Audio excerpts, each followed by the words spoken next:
मध्य प्रदेश की राजधानी क्या है? दिल्ली। इससे पहले कोई आपने ये कॉम्पिटिटिव एग्जाम दिया था? हाँ, एक में वेटिंग आया था, उसके बाद फिर नहीं हुआ। किस में आया था वेटिंग? SSC-MTS में। वेटिंग नहीं मिलती उसमें। विश्व की आधुनिकतम चयन परीक्षा प्रणाली पर सवाल उठा रहे हैं और सीरीज में झूठ बोल रहे हैं। सबके गलत तो सबके गलत, 10 के नंबर एक जैसे, फिर गलत जो प्रश्न के नंबर आया तो सबका एक जैसा, और सारे टॉप एक जात के, एक जिले के, एक कॉलेज के। फिर व्यापम थोड़ी बहुत शर्म आती है सरकार को। नमस्कार दोस्तों, स्वागत है आपका ब्रेकिंग न्यूज वाला में।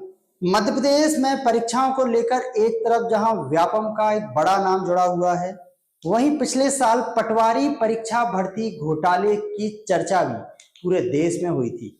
इसको लेकर एक बड़ा अपडेट सामने आया है, जिसमें जांच आयोग ने पटवारी परीक्षा को क्लीन चिट दे दी है। मध्य प्रदेश सरकार पटवारी भर्ती परीक्षा के चयनित अभ्यर्थियों को जल्द नियुक्ति देगी। सामान्य प्रशासन विभाग ने गुरुवार को पटवारी भर्ती परीक्षा के घोषित परिणाम के आधार पर ही नियुक्ति करने के आदेश दिए हैं। आदेश के मुताबिक होल्ड किए गए ग्रुप 2 और सब ग्रुप 4 के परिणाम भी जल्द घोषित होंगे। वहीं इन सब पर अरुण यादव का एक बड़ा बयान सामने आया है, जिसमें वो कह रहे हैं कि सरकार ने जांच एजेंसी के द्वारा सिर्फ इस पर लीपापोती की है और साथ ही उन्होंने इस पर CBI जांच की मांग भी कर दी है। भारतीय जनता पार्टी सरकार भी व्यापम 1 और 2 में जिस तरह के महा घोटाले में लीपापोती करके उसको समाप्त करने का काम किया, उसी तरह पटवारी घोटाले में भी ये काम किया। कब कौन सा कमेटी बनी, कमेटी ने किसको बुलाया, किससे चर्चा की, किसी को जानकारी नहीं। तो इसको इतने बड़े महा घोटाले की लीपापोती करने का प्रयास है। तो बार बार कहते आए कि इसकी CBI की जांच होनी चाहिए। आपको बता दें कि पटवारी भर्ती परीक्षा का रिजल्ट 30 जून 2023 में आया था। धांधली के आरोप लगे तो तत्कालीन शिवराज सरकार ने जांच होने तक नियुक्ति पर रोक लगाते हुए रिजल्ट होल्ड कर दिया था। 13 जुलाई 2023 की शाम शिवराज सिंह चौहान ने एक्स पर लिखा था कि इस परीक्षा में एक सेंटर के रिजल्ट पर संदेह व्यक्त किया जा रहा है, लिहाजा इस परीक्षा के आधार पर की जाने वाली नियुक्तियां अभी रोक रहा हूं। सेंटर के रिजल्ट का पुनः परीक्षण किया जाएगा, इसके बाद आगे की कार्रवाई होगी।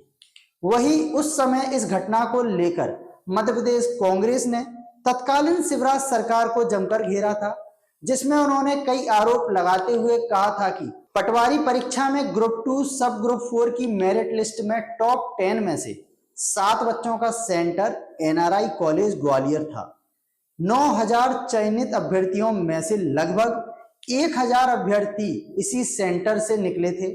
ज्यादातर टॉपर्स के हस्ताक्षर हिंदी में थे एवं उनके इंग्लिश में 25 में से 25 नंबर आए हैं। वहां शिवराज जी जाते जाते एक और भर्ती घोटाला कर गए और यह मुद्दा उस वक्त विधानसभा में भी गूंजा था। 12 जुलाई 2023 को तत्कालीन विधायक जीतू पटवारी ने विधानसभा में इस मुद्दे को उठाया था।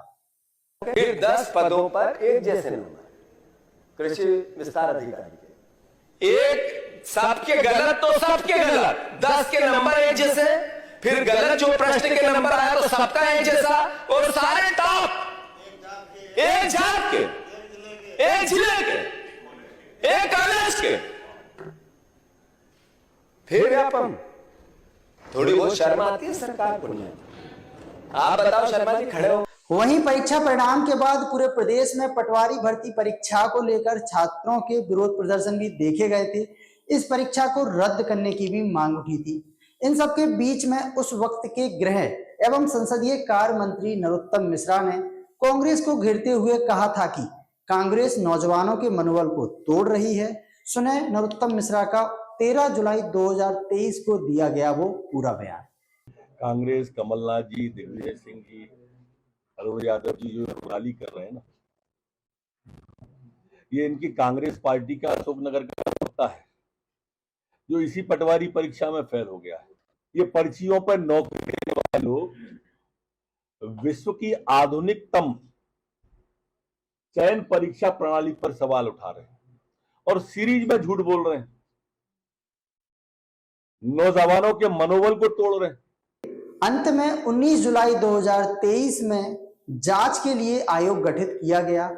जांच पूरे 8 महीने चली। जस्टिस राजेंद्र वर्मा ने जांच रिपोर्ट सरकार को सौंपी, जिसमें पटवारी भर्ती परीक्षा को क्लीन चिट मिल गई है। अब यह सत्य की जीत है या सरकार की, यह तो आप बताएंगे। लेकिन हाँ, आज कुछ चेहरों पर मुस्कान होगी तो कुछ चेहरों पर मायूसी। बने रहें हमारे साथ ब्रेकिंग न्यूज वाला। धन्यवाद।